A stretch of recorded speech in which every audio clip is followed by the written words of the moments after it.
Hello मेरे प्यारे दोस्तों, तो आप लोग कैसे हैं। तो आज मैं एक ऐसी कहानी लेकर आया हूँ जो हौसला देने वाली ये कहानी है। तो आप लोग कहानी को अंत तक जरूर सुनिए। तो चलिए कहानी शुरू करते हैं। छत्तीसगढ़ के एक छोटे से गांव सीतापुर में एक लड़की थी जिसका नाम चांदनी थी। वह जन्म से ही गूंगी और बहरी थी। न सुन सकती थी न बोल सकती थी। लोग उसे अपंग कहकर बुलाते थे और कई बार उस पर ताने कसते थे। लेकिन चांदनी की आंखों में एक अलग ही चमक थी, सपनों की कुछ कर दिखाने की। उसके माता पिता गरीब किसान थे, लेकिन चांदनी से बहुत प्यार करते थे। माँ हर रोज़ उसे इशारों में बातें करना सिखाती थी और पिता उसके हर चित्र को दीवार पर लगाकर गर्व से दिखाते थे। चांदनी को रंगों से बहुत प्यार था। पेंटिंग उसका जुनून था।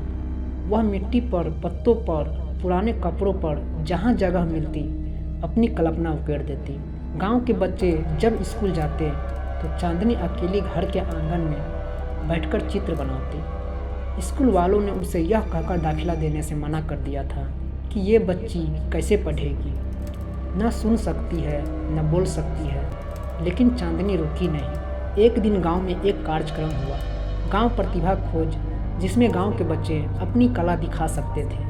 चांदनी ने भी हिस्सा लेने की जिद की। माँ ने उसकी बनाई हुई एक बड़ी सी चित्रकला कार्यक्रम में भेजी। एक लड़की जिसके मुंह पर ताला लगा था, लेकिन आंखों में सारा ब्रह्मांड था।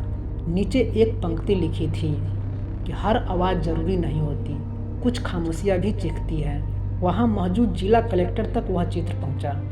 वो इतना प्रभावित हुए कि खुद चांदनी से मिलने उसके घर आए। उन्होंने उसके माता पिता से पूछा कि इतनी प्रतिभा होते हुए भी यह लड़की स्कूल क्यों नहीं जाती। जवाब सुनकर उन्होंने तुरंत आदेश दिया कि चांदनी का दाखिला पास के विशेष विद्यालयों में कराया जाए। चांदनी ने स्पेशल स्कूल में दाखिला लिया। वहाँ उसे sign language, art, digital painting और कई नई चीज़ें सीखने को मिली। उसने देश भर की प्रतियोगिताओं में हिस्सा लिया और कई पुरस्कार जीते।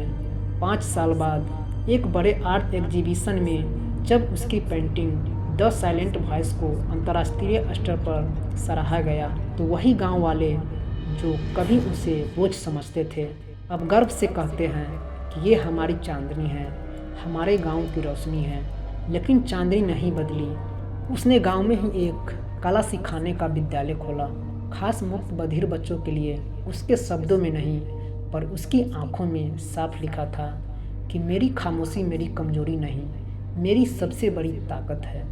तो दोस्तों, इस छोटी सी कहानी से यह सीखने को मिलती है कि काबिलियत का कोई तय आकार या भाषा नहीं होती। समाज भले ही खामोशी को कमजोरी माने, लेकिन सच्ची प्रतिभा हर आवाज़ से ऊपर होती है। तो आप लोग का ये कहानी कैसी लगी तो आप लोग कमेंट में ज़रूर बताइएगा। और कहानी अच्छी लगी तो एक लाइक ज़रूर कीजिएगा और नए हो तो चैनल को सब्सक्राइब ज़रूर कीजिएगा, क्योंकि मैं इसी तरह स्टोरी लाता रहता हूँ जो हमारे स्टोरी से कुछ सीखने को मिले। तो फिर मिलते हैं एक नेक्स्ट स्टोरी के साथ। तब तक के लिए आप सभी को हमारा स्टोरी सुनने के लिए आप सभी को दिल से बहुत बहुत धन्यवाद।